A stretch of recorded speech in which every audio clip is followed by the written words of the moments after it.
नमः शिवाय दर्शक मित्रों, मैं राजेश्री देसाई अहमदाबाद गुजरात से आप सभी का दिल से स्वागत करती हूँ और आपके भीतर रहे उस परमात्मा को मैं नमन एवं प्रणाम करती हूँ।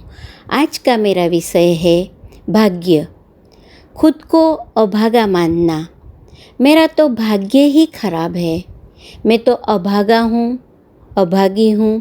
यह शब्द समूह आपने सुने होंगे या कभी न कभी कहे भी होंगे, क्योंकि अक्सर जब हम कोई कार्य करना चाहते हैं या कोई कार्य कर रहे होते हैं तो अचानक कोई घटना या संकट हमें यह कहने पर मजबूर कर देता है, मेरा तो भाग्य ही खराब है।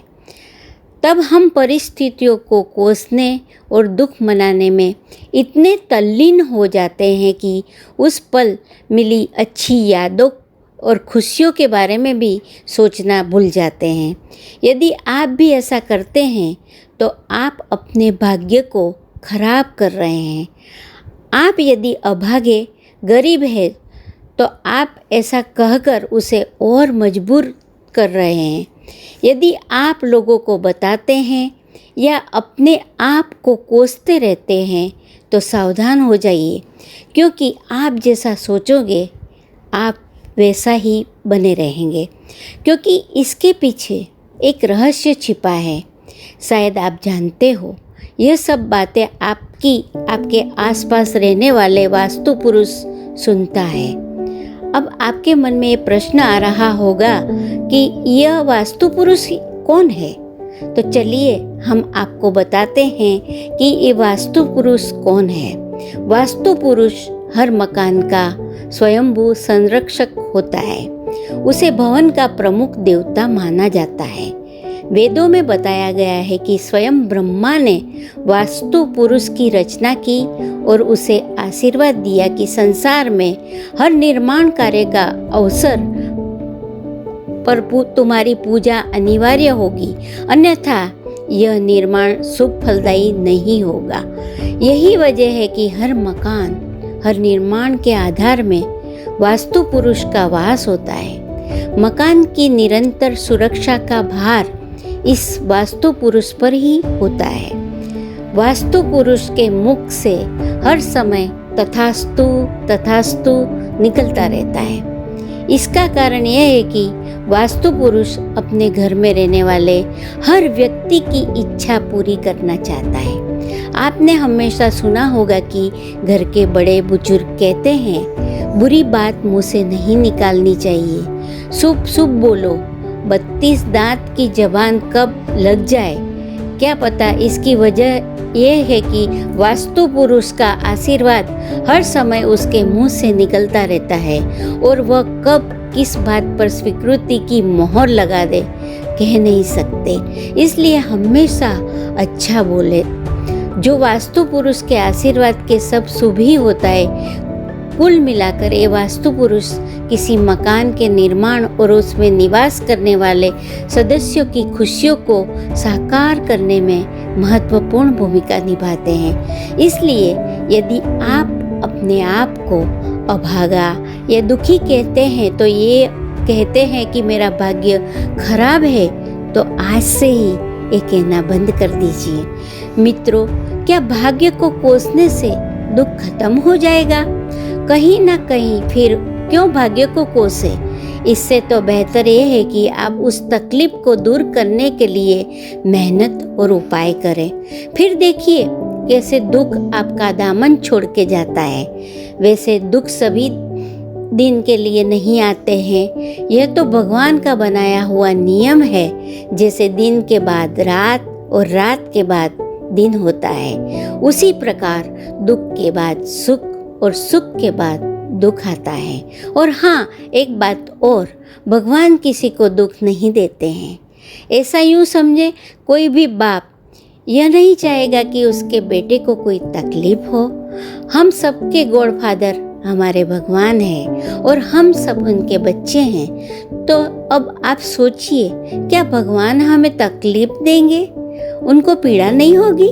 वह भी नहीं चाहते हैं कि हमें कोई तकलीफ हो, पर हम ही नालायक हैं और इसी नालायक बुद्धि के कारण हम अपने जीवन में कुछ ऐसी गलतियां कर बैठते हैं जिसके कारण हमें तकलीफें झेलनी पड़ती हैं। नहीं, ऐसा करना गलत है। भाग्य का कोसने से बस एक बहाना हमें एक्सक्यूज मिल जाता है। अपने जिम्मेदारियों से भागने का इसे करना बंद कर देना चाहिए और अपनी जिम्मेदारियों को समझना चाहिए। जैसे कोई विद्यार्थी पढ़ने के समय में खेलता है, अपनी पढ़ाई से दूर भागता है, बाद में जब परीक्षा का परिणाम अच्छा नहीं आता तो वह भाग्य को कोसता है। आसान शब्द में कहे तो मेहनती लोग भाग्य को कोसने की बजाय कड़ी मेहनत से सफलता हासिल करने में विश्वास रखते हैं, क्योंकि भाग्य को कोसने से कुछ भी नहीं होता। उल्टे आपकी जो परेशानी को दूर करने की क्षमता होती है वो भी घटती जाती है, क्योंकि आपका दिमाग उस परेशानी की हल ढूंढने की वजह अपनी किस्मत को कोसने में ही लग रहता है। और वास्तव में जो समस्या वास्तव में उतनी बड़ी नहीं है और जिसका हल आप प्रयास करके निकाल सकते हैं, वह आपको असंभव सी प्रतीत होने लगती है, क्योंकि दुखी मनुष्य कल्पना की हवा देकर छोटी छोटी परेशानी को भी बड़ा स्वरूप दे देता है। वह स्वयं को संसार का सर्वाधिक परेशान और अभागा समझने लगता है, पर यह सब केवल भ्रम है। उससे भी अधिक परेशान और समस्याग्रस्त लोगों से संसार भरा पड़ा है। सुखी और दुखी दोनों के लिए अपनी दृष्टि को विशाल बनाना जरूरी है। इससे जहाँ सुख का अभिमान मिट जाता है, वहाँ पीड़ा का भार और तनाव भी खत्म हो जाता है। सुख और दुख की कोई सीमा नहीं होती है। ऐसी स्थिति में खुद को घोर अभागा समझकर अज्ञानता का परिचय है। जैसे रोगी मनुष्य रोग से भी अधिक उसकी कल्पना और चिंता के भार से रोगी हो जाता है, उसी प्रकार परेशान व्यक्ति उलझनों और समस्याओं की पुनः पुनः स्मृति से अधिक पीड़ा महसूस करता है। गीता में श्री कृष्ण कहते हैं निष्काम कर्मयोग। तो इतनी सी छोटी बात कहते हैं कि उद्देश्य तो रखो कर्म का, लेकिन यह कामना मत रखो कि फल तुम्हारा उद्देश्य के अनुरूप हो।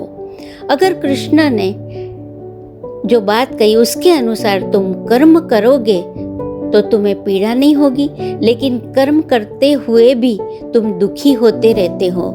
इसका कारण ये है तुम्हारा कर्म नहीं बल्कि कर्म के साथ जुड़ी कामना है। दूसरे शब्दों में कहा जाए तो कह सकते हैं कि सकाम कर्म पीड़ा का कारण है, निष्काम कर्म दुख का कारण नहीं है। दुख ही है तुम्हारे संसार सागर की सच्चाइयों का सामना कराता है। दोस्तों, आपको हमारी ये जानकारी कैसी लगी हमें कमेंट बॉक्स में ज़रूर बताइएगा। पसंद आई हो तो लाइक भी कर दीजिएगा। आपने हमारे चैनल को सब्सक्राइब नहीं किया है तो जल्दी से कर दीजिएगा। साथ में बेल आइकॉन भी प्रेस कर दीजिए ताकि आपको ऐसी ही रोचक भरी जानकारी और नोटिफिकेशन रूप में मिलती रहे। धन्यवाद मित्रों, आपका दिन शुभ हो।